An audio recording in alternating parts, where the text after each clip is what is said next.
زعلانة منك بابا، يمكن كنت مسببة كوارث للناس. ما تخليش الشكل يخدعك. الحمد لله مرقت على خير.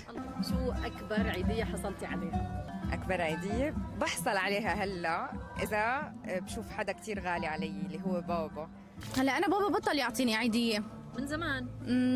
شو العيدية اللي بتتذكريها كانت 100 درهم أكتر شيء. ما كثير نحن باي ذا واي بيعطينا بابا عيدية، بس زعلانة منك بابا. شوفي أنا من زمان ما تعيد، بس أكبر مبلغ بدنا نحكي بالأردني 100 دينار. والله كتار ما بتذكر. لا ما ينفعش على الكاميرا بقى. بابا وماما الحمد لله كانوا كرمة وانا صغيرين. بتتذكرها؟ أكثر عيدية بتتذكرها؟ دايما بحب ان كانوا بيدوا لنا الفلوس، كانت بتبقى ورقه جديده كده اهو، او ورق جديد. لا كانت بتبقى رزمه لذيذه الحمد لله يعني. بتتذكري شيء هيك موقف محرج تعرضتي له أو شيء مصيبة عملتيها هيك بالعيد أنت وصغيرة؟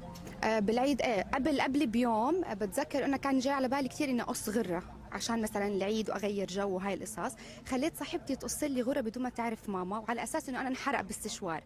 طبعا اكلت قتله يوميتها، بس الحمد لله مرقت على خير. مرة كنت لابسة حرام، ماما جايبت لي تياب العيد وكل شيء في درينكس وجوس كله اجى علي، ويا حرام ماما متغلبة وجايبة مصور. آسفة. حطيت ملح مطحون عوض الملح السكر الناعم على المعمول.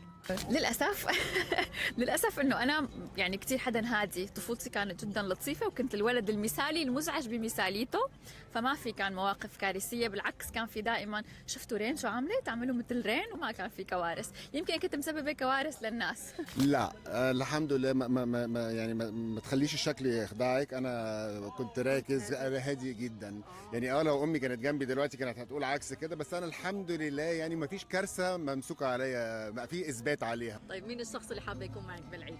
صراحة أهلي، حسيت هذا رمضان هيك كان كتير مشغولة وهيك، فحابة بس هيك كنكن بالبيت وأهلي وتيتا وهيك، بس لمة عيلة.